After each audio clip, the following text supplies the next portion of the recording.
Okay, we're going live. Hello, hello.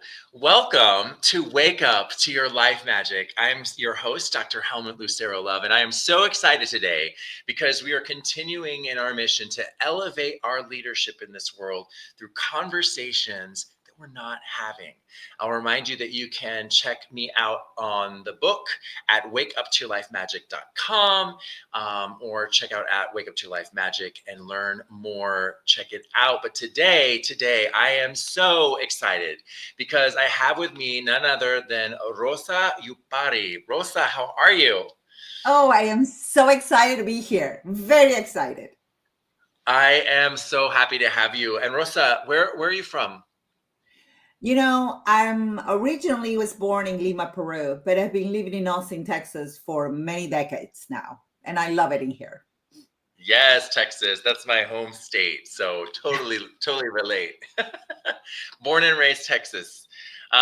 So Rosa, tell us a little bit about, first of all, for our listeners, what is it that you do and how do you serve those that you serve? So, just a little bit of background about me. I came from Lima, Peru when I was 16 years old, and I started to study engineering. I guess that's when my dad said, "You can't be an actress. You gotta go do something that is productive in life." So I studied engineering, and then I started my career as an engineer, and then I moved to sales, and I started to progress in that career. And one of the things that I think impacted me the most is the how much that's having a mentor and a coach helps you tremendously. I felt like at some point I was really stuck. I was feeling alone. I was feeling a bit lost in my career. And I think having a mentor really helped me, and I was elevated in that leadership with a lot of training, with a lot of coaching. And I made it all the way, to chief revenue officer. So for that little engineer that came to the States, getting to that place was really a success for me. But I think along the lines, I learned that leaders really make a difference, not just on your career, I think in your life. I And that's my agree. purpose now. I agree. Oh, and what is that purpose? It is to really elevate those leaders to be better leaders, better people, to elevate, and to learn how to empathize, because sometimes we focus on the ROI so much, but we don't see just the entire, benefit that you do to the universe, but just being a better leader. Yeah, I want to say that first of all, kudos to your dad for pushing you into into your one I don't side know. of your There's some brain. guys that I'm like, imagine if I could have been a Salma Hayek. I don't think so, though. No, you probably could have been. You could have been anything you determined in your head you wanted to be. But the beauty is, and I would just say that when women particularly step into one side of their brain, in their major, their degree, and then the other side flourishes, right? So you are both. You're balanced. You have the technical, you have the understanding of.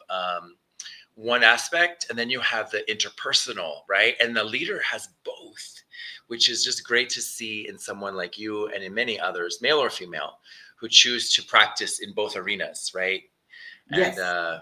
yeah, so that balance is something that I certainly talk about as well in my nine-figure leadership, and I love that's what you do. Tell me what your vision is with the work you're doing, and what you want to leave in the people that you're working with, and the kind of world you're creating over these next 5, 10 years, whatever, as you're serving in your job. Well, I think that now more than ever, humanity is very important, right? And I'm an engineer. I love tech. I love ROIs. I love data like, anybody else. But I think humanity is even more important than ever with AI. And I do a lot of AI work. I do a lot of AI in workflows, specifically for sales. I noticed that now that you're moving away all that menial kind of tasks out of the way, the stuff that keeps you busy with little things to do, all you have left is the human connection, And I think learning or relearning how to connect with people is something that the world needs right now. We are born to connect, but I think we've forgotten how to. And for me, I'm doing a lot of advisory and a lot of mentoring and coaching to leaders to elevate them as leaders. And I believe that once you elevate them as leaders, they elevate their teams and you're going to get more successful. But I am actually also loving AI. So with that, I'm creating an AI advisor. So, I come and coach you and mentor you, but then I leave and people tend to regress to their old mindset. And so now I'm creating a little AI persona of me to stick around with you, to remind you, what are the good habits to keep. So that Yeah. is my dream in the next 3 to 5 years. That's beautiful. That's beautiful because then capturing your energy, capturing your motivation, capturing that for someone else in a bottle, so to speak, in an Yes, AI I do bottle. want to bottle it. Exactly. Yeah, yeah. I don't know if you can capture all this sunshine though, I will say though that what you're saying, I have really spent a lot of time recently thinking, we think of ourselves so much, especially in American culture, as individuals, right? Very much. I, I. But the we, right? We are only as good as we are to each other. So we're the I and we're the us. We're the us because what I do to my neighbor, I do to myself, right? Over time, this all just it is all impacting one another. And I think we're having a wake up call with AI around that. Yes, we're definitely having a wake up call with AI. I think people are scared now about losing their job, losing their livelihood, and they don't see that the solution is actually more relying on other people. And let me tell you, for women, I noticed that it's a bit harder sometimes to even rely or ask for help. Although we're, the nurturers out there and we are listening, many times we forget that we live in a community. And the other day, I was talking to somebody about branding, right? You're talking about branding is about community. Branding literally is about not how many likes you have on LinkedIn or Instagram. Branding is, for me, is about how many people in the community trust you for what you do. And that goes back to the connection that you have, how you talk to somebody, how you empathize with somebody, and how do you listen? Because we kind of forgot to listen as well. Yeah, no, you're totally right. Branding is telling the community, here's how I can help you, right? Here's how I can Exactly. support you. It's not about me, it's about you. Um, wow. So let's talk a little bit. I love this conversation because, we have, you said we got to wake up. We got to wake up, right? Wake up to our life magic. So a lot of this podcast is about, and the show is about talking about how important, first of all, every person is. Your story and the things that you're struggling through, that you're working to become the better version of you, it really matters. It matters because I want you, Rosa wants you, we all want each one of us to become our best self. Because when you do that, we all elevate, right? So that's part of this. And another part is the leadership part. We as leaders in our businesses, it's our responsibility to be leaders in that elevation as well. And a lot of times we take away the concepts of morality, ethics, spirituality, love, connection. We sort of take these out of the workplace because we're all about the money, the profit. And so I want you to talk a little bit, Rosa, about how I know you do some empathy work. How do you marry spirituality, morality, connection into the coaching you do? And where do you want to see this go over time? For me, there is one word that really encompasses a lot of things, and it's motivation. Especially in sales, we have moved into motivation based on the check that you get. So commission checks, bonus checks, and you're thinking a commission or a bonus check is kind of the reward of, doing a great job. But I think motivation is more than that. Motivation really should come from inside, right? That intrinsic motivation that you have. And a lot of leaders said, well, we have a team of salespeople that are really depressed, that are not performing, that are not meeting quota. We're trying to give them money. We are increasing the spiffs. We are giving them $100 Amazon gift.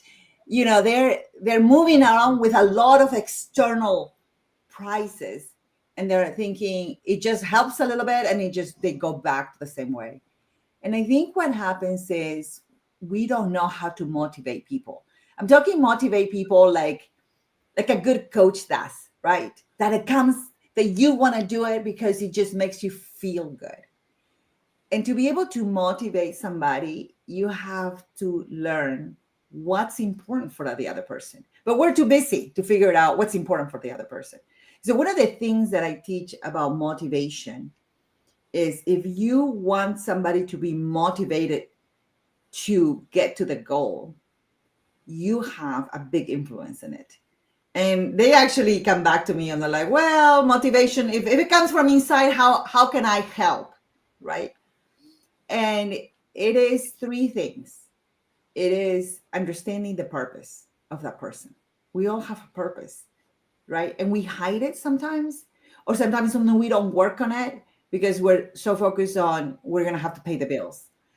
The other one is give people autonomy. Stop treating us like, we're dumb. I feel like we're trying to dumb down the world right now. I mean, it's always like speak like you're in third grade because we're dumbing people down. And I think, no, that you're supposed to be elevating them. And so understanding their autonomy and really appreciating their gifts is a big part of, the motivation. And so I think if you start thinking that motivation will bring you better results, then you can start connecting kind of like the human part with the results part. But that's what I think. Yeah, no, it's very wise. Because what's interesting about what you said is that purpose is highly tied to, I'm going to call it our spiritual beliefs, our values, our grounding sort of being, who we are, who we believe we are, right? If I'm Hindu and I truly believe that I am the child of the three-headed God, right? Or if I'm Christian, or if I'm atheist, or whatever you are, that's sort of one view of self. And then there's that next part of why am I here and what is my purpose, which some people have a religion, but no purpose, right? They don't know what they're actually here for. Exactly. Yeah. Yeah. And it's interesting to me because when you have these conversations at work, we're often like, oh, girl, I don't want to talk about that question. Yeah. Yeah. We're But afraid of often, being vulnerable. It could be right, dangerous. Yeah. right. Absolutely. Yeah. But then when hey, you know what? My goal is to love other people while I'm here and love my family. And then all of a sudden, you know what? They really enjoy loving in the sales process. They're going to enjoy loving other people, right? Their clients. And that's what's going to motivate them beyond the money, right? So And we people can, feel it, right? They oh, feel the energy, the love that you care. And if you have to fake it, I'm sure it's going to be exhausting. Like seriously, how exhausting it be to fake love or to care. But if you really feel it, I think you bring that energy into a room and people want to wake up. Again, the word wake up. yeah, yeah. They want to But wake up to that magic that they have inside. Because I think we all have it, but we're so afraid of, being too vulnerable, being too open, being too authentic. And there is a place and a time to be those. I don't suggest you being completely vulnerable with everybody and completely authentic with everybody, because that's just not the case, right? I remember I hear Brene Brown always say, make sure you have your post-it note with the people that you can truly trust yeah, and be, vulnerable with. But I think at the same time, you can be empathetic and you can listen and you can be understanding. It is amazing how when I teach, the first lesson that I teach in sales is how to listen. And so I make them listen. And then I ask them questions and they're like, I don't remember. And I go, don't write notes. Forget the notes. I want you to really listen to what I'm saying. And it's hard because our brain is like thinking all kinds. I mean, I do. I was like, oh, shiny thing, squirrel. Yeah. You know? And so learning how to listen, I think that's the beginning of this transformation. You know, it's you're totally right. We don't listen enough. And I also want to say, you know, the interesting part about what you said just now as well is that, you know, when you think about, you don't want to be vulnerable, right? With all your stuff. But I will say, no matter what your religious, spiritual groundwork is, the one thing we're all good is getting the love part of that faith. Do you know what I'm saying? The one that's like, oh, I don't like this person or I don't prefer, okay. But in work, the love part is universal. And I really believe that as employees, we see it in our leaders. You know who's loving. Oh, you know it. And you'll work for them. You'll work hard for the actual loving person. Yeah. I mean, it's happened to me where I didn't feel supported or I didn't have the trust.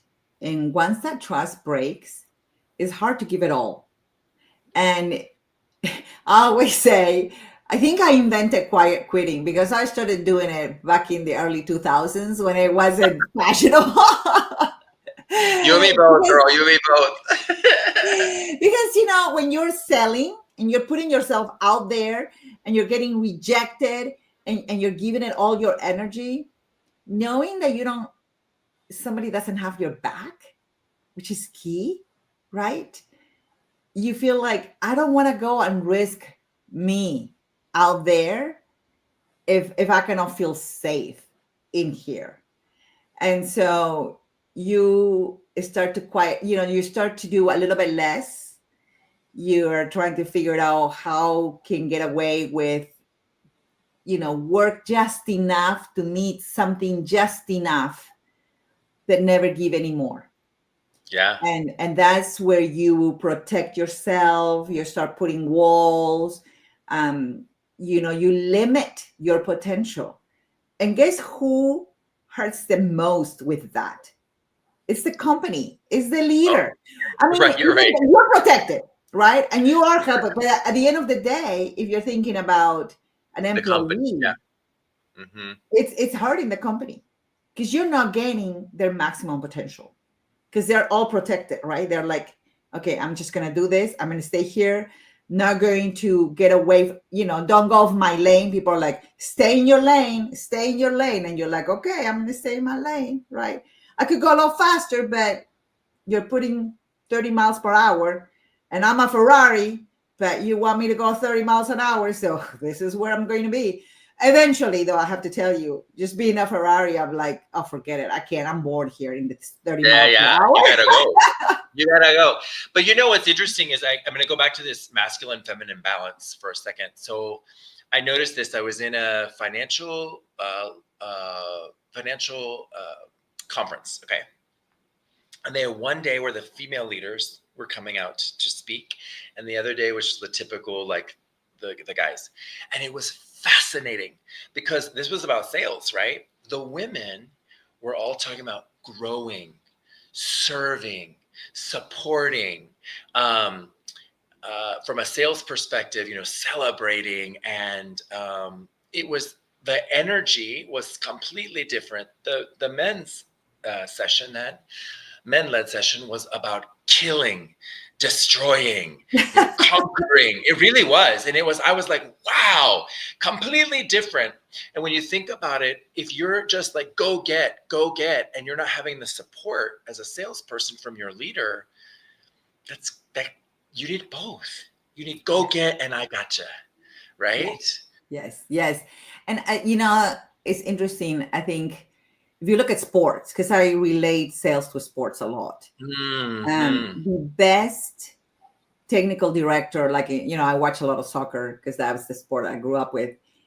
The way they handle their team is, we have discipline, we have habits, and then it's like, here, I'm gonna give you a hug, right? You always see them, right? That's when it's amazing, that when it's in the sports, when that you're in a corporate America and the guys are like, yeah, bro, like, they're pushing each other or whatever, punching each other. But then you go to like a soccer field and somebody makes a goal. I mean, those men are hugging, kissing each other, holding it, pulling, and you're like, they're like letting go, right? And that's beautiful. I'm like, how is this not happening here, right? Yeah. And I think that's where we have to go. We have to go to that coach that is not just the yelling and screaming, right? That old-fashioned coach. You have to go to the one that allows you to show your humanity. And you're a model. So if you're all stiff and guarded and walls, well, everybody's going to feel like that. But if you Mhm. see in the field, baseball or soccer or football, people hugging and kissing. I mean, they're literally like kissing each other. It has to do with what their coach does, their manager, their leaders do, right? They come and they hug and they kiss you. And it's beautiful to see. I mean, you've seen it, right? And you're like, wow, this is only allowed in sports. Yeah. But it's in front of millions of people. Yeah. It's so funny. And I say this to you because you're from Peru, and we have this, when you have a Latin strain in your blood, there's something about the Latin heart, right? That there's this element of, you can't uh, um, deny the heart its part in the human experience, right? And so it's so interesting because you can do all the mind stuff, right? But if you don't have the heart, you're not going to be as strong and powerful in your leadership. Right. And I think of that when I think about those teams, like the soccer team celebrating, what's coming out is their heart, how much they really are in love with the team and the camaraderie and them all winning together. Yeah. And, there are studies that say that, similar to sports in the war, people talk about brotherhood, and they feel more connected with that brotherhood sometimes than when they go back home to the actual person that they fall in love with. So, compared to their wives, they feel a more loyalty, a more passion towards that brotherhood. And I think this is an interesting concept of how, when you're working together and you're trusting your life to this other person, like again, that word trust is so important. Yeah. And you're knowing that you're doing your best, but you're not there just for you, but for the other person. That's when that brotherhood, I think, exists. And when they come back and they don't have that same, you know chemical endorphin feeling, it's hard for them, because they Yeah. really enjoy that. And I know it would be crazy to think that that's going to be your life every day, but I think you should have it from time to time at work. Well, I don't even think it's time to time. I think what we have forgotten in our pursuit of money as a civilization is that the connection is extremely valuable, and it's the purpose of the money is to drive the connection. The purpose of business was to love one another. That was really the reason business ever came about. Then we figured out, oh, I could steal more toys from that group over there, right? But initially, and so our whole definition, if you really think about it, yes, you have a spouse. Great, that's one love, but you're full of so much love. If you're walking through work loving everyone and enjoying the connection, even when it's tough, it's so much more fulfilling. The whole experience, right? Yeah, Um, yeah. And I think it is hard, when you're at work, because you try to focus on what's going to bring the results, right. and you try to focus on the doing, right? And you don't want to focus on the feel. And they tell you, well, don't be emotional. right? That's the first thing that I learned. um, I had to adapt my Latina persona a lot when I was Yeah, at work. I mean, I'm like, okay, I was too loud. I laughed too loudly. I spoke my mind. That was not acceptable back then.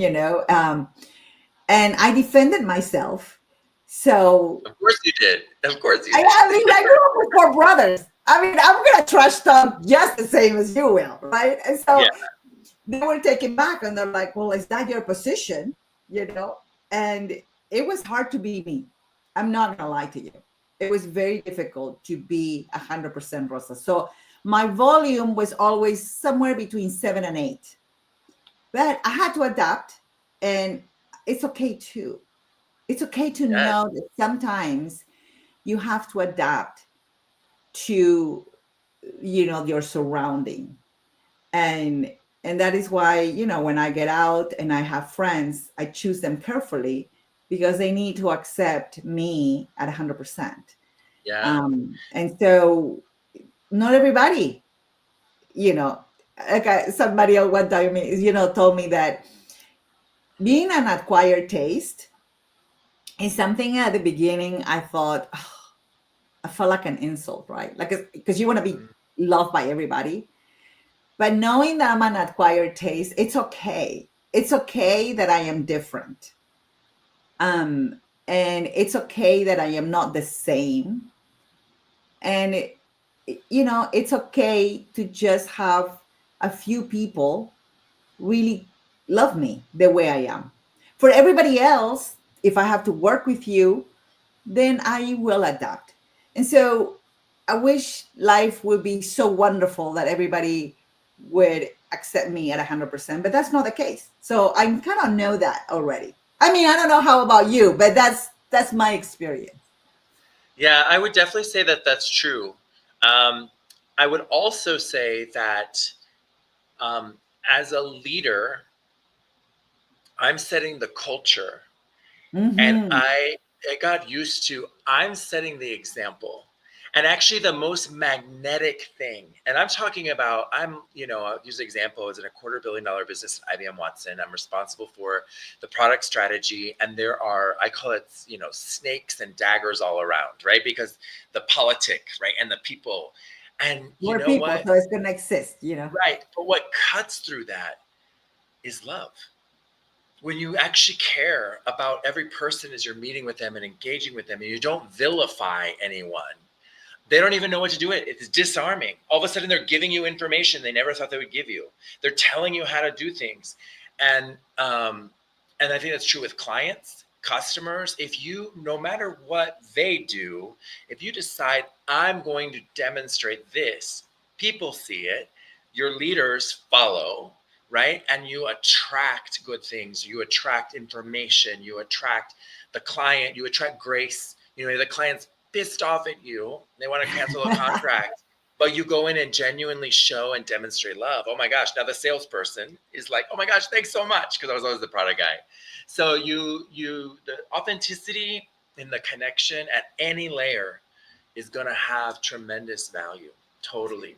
Yeah, I think um one time I would, back in the day when you make the phone calls, the true phone calls, right?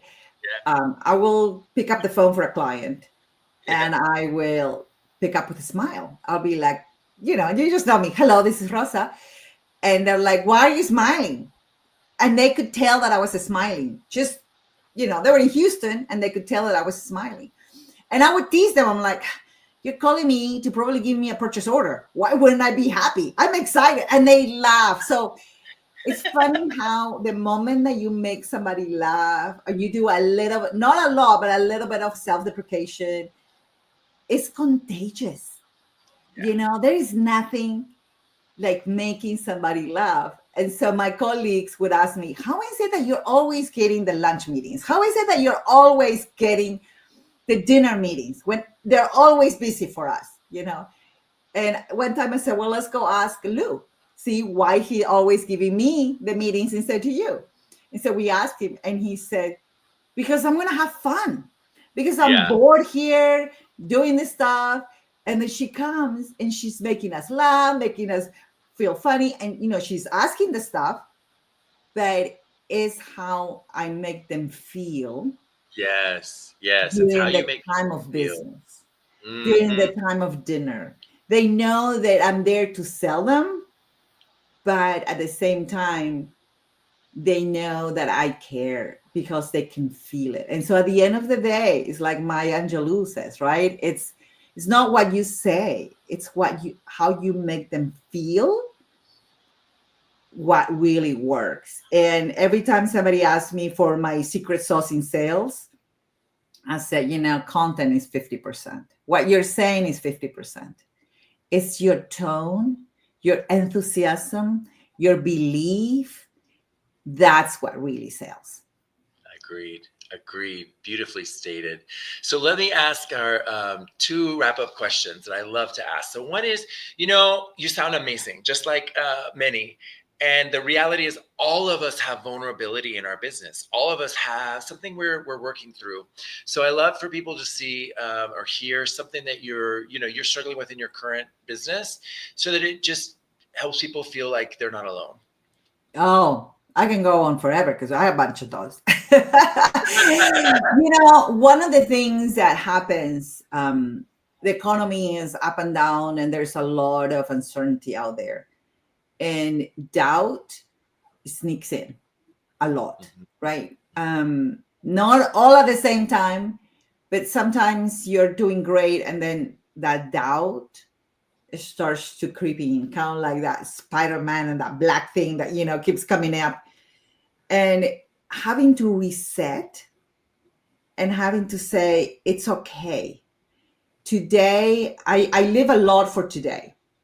Mhm. Today, I'm okay. Today, I'm did great. Today was a good day.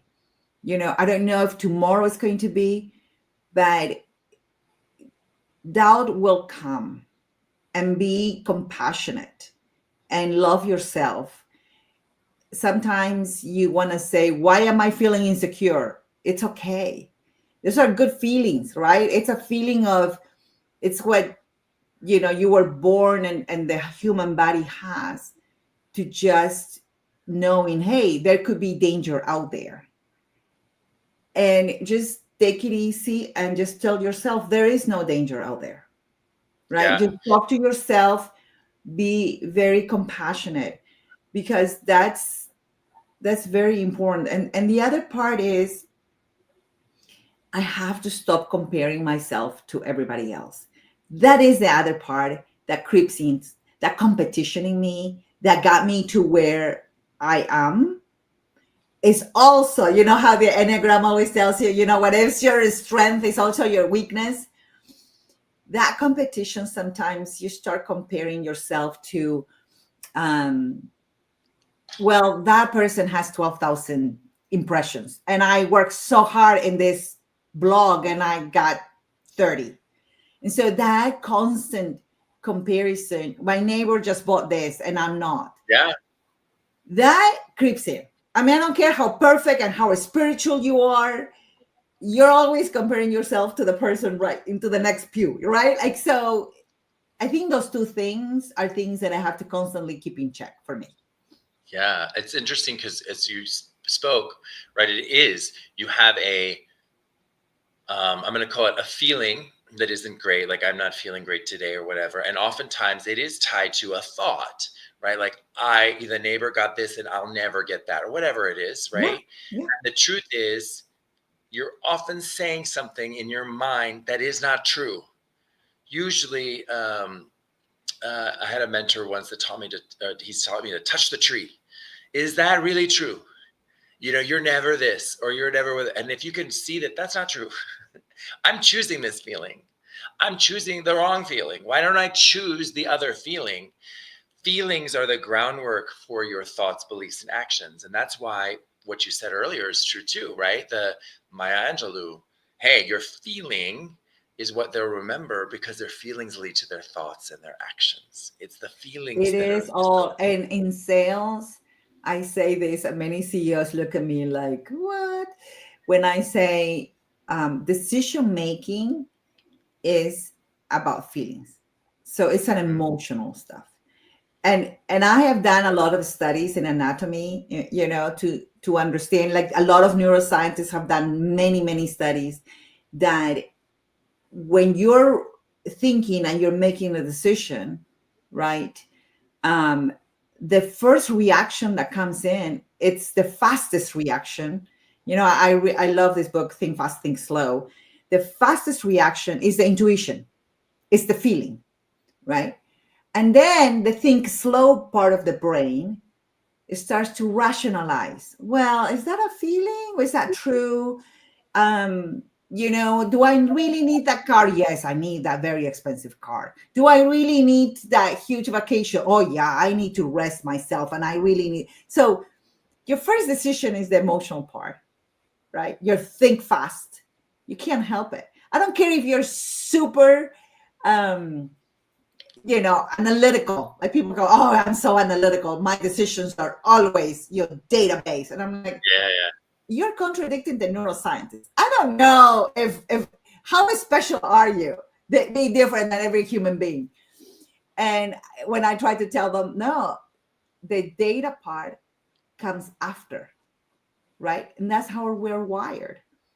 Yeah. I So I often think always say, that just remember, in sales, they're gonna make the decision about you first, yeah, and then they'll rationalize it. yeah. It's funny. I say the same thing. Uh, I say the exact same thing, but what you're saying is the truth. The way I think of it is that I'm going to give you the data because it's going to help inform you. But honestly, you're working on the feeling because at the end, that's the last trigger. It's the final trigger. Um, so tell me the last question I had for you is really just about something that you've learned in your life experience that you learned maybe the hard way or you wish you would have known earlier that you would share with our audience. I think that one thing that I learned late in life, is that I should ask for help sooner than later. Mm. I sometimes want to be so independent. We're so individualistic. We're like, we can do it. I can do it. I can do it alone. And I'm strong. And I'm going to suffer until I figure it out. And I think the universe was wise enough and mean enough sometimes, to show me that it is hard to just make it alone. And maybe some people can. Maybe some people can go through life and just be so determined that they can do it on their own. But in my experience, I've gotten to the point where I have to ask for help. And it has been the hardest thing for me to do. And it all goes back to your family of origin. Is this like we were taught to be survivors, to do it on your own, to, stop complaining and just go do it. And so this toughness that I was taught growing up really helped me a little, but in the overall life, it made it hard on me. And Hmm. so it wasn't until later in life that I learned that there's nothing wrong with asking for help. Um, and I thought that asking for help was, I'm pretty defeated, right? And I don't wait that long anymore. And I could ask, I would suggest to people that feel that they can do it all on their own and they're so individualistic, or they're afraid or they're ashamed, because it could be many feelings with that, right? I've gone through the entire plethora of feelings for not asking for help early enough. I think I would say reconsider that. Yeah, that's beautiful. I sitting here thinking, I had a large thought. What's so beautiful about what you're saying is that, you realize, like I've had realizations and many of us have that have gotten past a certain age, is that we have enough perspective to go back and go, wow, that was a limiting belief that I developed very early. And we can break that, right? I talk about that a lot in the book, is breaking boxes, breaking the belief that's holding you back. And part of that is breaking your ego enough to realize that you're not that all that. But the other part, I was thinking more broadly, Rosa, what a beautiful time it is for us in history that we're able to do that. We're talking about it, right? And we're going to make it better and better for our children to break those things earlier. So, what kind of humanity will we be when we're not caught in all those boxes, right? I think we're going to find out. Yeah, it is. It's interesting because your kids kind of learn of what you do, and they're a great mirror. And one Mm, of the things that I learned was I was creating this really tough little girl, right? Strong and all the stuff. And then I realized, wait a second, I don't want her to go through what I went through. And so I had to be more open and vulnerable with her. And I had to apologize, which my parents never did. I know my parents, oh my gosh, I hearing them to say I'm sorry for something, oh, never in their lives. And so I learned to be me, to say this has been hard. I'm working. This didn't work out, and to just show her that it's okay to fail sometimes. It's okay to ask for help, and we're working on that because, believe it or not, during my career and my ascent into this corporate world, she I remember she once told me, goes, "Mommy, I can see that you're always so strong and that you never have any feelings, and that I never see you cry, I never see you hurt." And I'm like, "Ah, you had to go into the closet," because I always thought that this is the person that I was supposed to be, right, and model. And I think later in life, when you are with wiser, you're thinking, I think I'm going to try this differently than hmm when I grew up. Exactly. And then you know what? We'll make new mistakes. But the beautiful thing is we're doing it. We're doing it. So I want to invite people, please check out rosayupari.com to learn more about Rosa's coaching, consulting, and mentoring in sales and for sales executive teams. And you can always check me out at drhelmutlove.com as I teach corporate leaders how to lead and strategize with 9-figure mindset, 100 million mindset. Thank you so much, Rosa, for joining me Thank today. you very much. It was a pleasure. Likewise. Take care, everyone.